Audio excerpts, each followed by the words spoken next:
Hello and welcome to the LMP podcast. My name's Gemma. I'm one of the learning support mentors here at LMP. Joined today by my two fabulous colleagues, Vicky and Naya. Hi. Hi.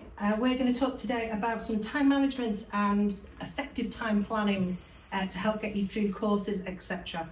So first of all, guys, are you time efficient? Oh yes, yes, I think I am. Yeah, we have no choice. So luckily for me, I work at a computer. So all my stuff is planned through the computer, through Outlook. So I'm quite lucky in that way. That all the appointments that I have go through to my emails, go through to my Outlook calendar. So in that way, I am in the workplace very time efficient. I've always had loads of stuff going on in my life. I'm just a person who likes a lot of stuff going on, but my memory isn't always great. So and makes everyone laugh. I swear by, because I'm not a big digital person, I swear by my Filofax. Which is crazy, isn't it? Because we've got one member of our team who is so digital, she is planned to within an inch of her life, just use a computer, but then on the flip side, I need a paper and pen. Yeah, because I just like to carry it around with me. I ignore my phone, like if it keeps putting reminders, I'm like, oh yeah, later on. But if it's in my Filofax, I kind of know what I'm doing that day. Yeah. Absolutely. Yeah. I have used my phone before, but say if I put the dentist in for my phone, what I find is the dentist is at 2 o'clock, my phone is pinging the alarm at 2 o'clock and I'm still sat at home. Yeah. So for me, those types of planning, I mean, maybe it's my IT skills or whatever, it doesn't work for me. Having the phone and that kind of thing. Good old fashioned calendar on the wall for external activities. Yeah. Just to remind me of everything. And it's in my office where I work, so I look at it every day. Yeah. I'm the same as you. If I put a calendar date in my phone, I've got into the habit of putting it for like 15 minutes earlier than it is, so it'll remind me to travel. But then I look at it and go, well, what time is the appointment? So then I'm ringing up for the appointment going, can I just double check what time my appointment is, please? Which is just going to waste more time. Yeah. But I think now with technology, with appointments, with life in general, time management is so key, especially if you're doing an apprenticeship, if you're in work, if it's your first job, if it's your first apprenticeship. Getting into that routine is so key to making sure that things go according to plan, especially with learning as well, getting into that healthy routine with learning. I think you're hitting the nail on the head there with the word routine. Yeah. It has to be a routine, and I've found like a lot of students who I've been working with, they're feeling quite overwhelmed. It's not easy having a full-time job. No. It's not easy then having assignments on top of that. Trust me, like last year I was doing the same. I was working full-time and studying. What I would never say to anybody is you need to study every night. You're like, that's going to be too much, you're going to burn out. Like choose 3 days and not even like 5 hours. Like an hour here and there is fine, but on those 3 days, then you've got the other 4 days of the week to do what you want and do the things that you need to do, like in your life, because at the end of the day, everyone also needs to have a life. And there are certain techniques that you can use as well, such as if you're doing your homework, you've got the Pomodoro technique, and that's where you do the learning for like 20 minutes and then have a break. If you find 20 minutes you're getting distracted, put it down to 10 minutes, do your learning for 10 minutes, have a break, do something else, go back to it for another 10 minutes, have a break, go back to it again, and you will achieve so much more just with those little time techniques. Your concentration will be a lot better than trying to sit there for 3 hours the night before something's due and trying to complete that, for 3 hours and just getting completely lost in it. I think one of the main problems that a lot of people have as well is prioritising what they should be doing and when they should be doing it. So absolutely. I'm a big fan, we're going to throw in some more, some more technicals now. I'm a big fan of a thing called the Eisenhower box method, and it's basically identifying your priorities as something for things that are urgent and important. Urgent but not important, important but not urgent, and then things that just don't matter.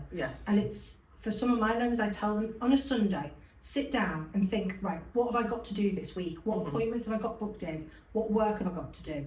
And plan it out. Think, what is urgent and important? In that case, that goes in box 1. I tell them to do it on post-it notes and everything, just stick them in those 4 boxes. If it's something that is urgent and important, that is a priority. That is going top of the list. Get it done as soon as you can. If it's urgent but not important, get that done next. If it's important but not urgent, can somebody else do it? Can it be delegated or passed on to a member of the family, someone you work with, etc.? And if it's none of the above, why is it in your list? Can it wait till the very last minute? And I think that's really key. But then get your calendar, plan it into your calendar, give yourself that 20 minutes, then effectively put in the Pomodoro technique as well. I've made a lot of timetables with students as well. So we'll fill it like, okay, what time do they finish work? I know not everyone gets time at work. If you get time at work, obviously use it effectively. Plan something that you're going to do in that time. Don't just like rock up and go, oh, I've got like, work have given me 2 hours. Be like, today I'm going to do my research. Then I'm going to start writing. I'm going to do the introduction. I'm going to do this assignment. I'm going to do that milestone. But then we timetable like, right, so they're working till 5. Then they gotta go home. You've got to be realistic. Then they're going to cook dinner, right? So actually it's not till 7 o'clock that they're going to have some time. So 7 till 8, right? They don't watch EastEnders or anything, right? So they can do a bit of work then. Then at 8 o'clock they like to watch, I don't know, A Love Is Blind or something like that, so then they put that down because, like I say, it's important to relax as well. But then they've at least, like, I'm a very timetabled person. I need to know what I'm doing every night. But you have to be realistic with what's happening in your life. But the other thing I love is a list. Good to do list. Yes, absolutely. Put some things on there that you've already done so you can tick them off first, obviously. Do you get that little buzz when you do put the tick? It's like, yes, achievement. And I like to use different colours as well. I don't like to write in black. I think it's so boring. Do you know what, the colours are a really good way because it helps you associate different tasks with the different colours. So a lot of people, especially if there's additional learning needs in there like autism, ADHD and things, associating a colour with a specific task and then using it on a planner, on a physical paper planner, can really help you kind of associate that, okay, I should be doing X by now, I should be doing this now. And it can be a really helpful method of getting into that routine with it.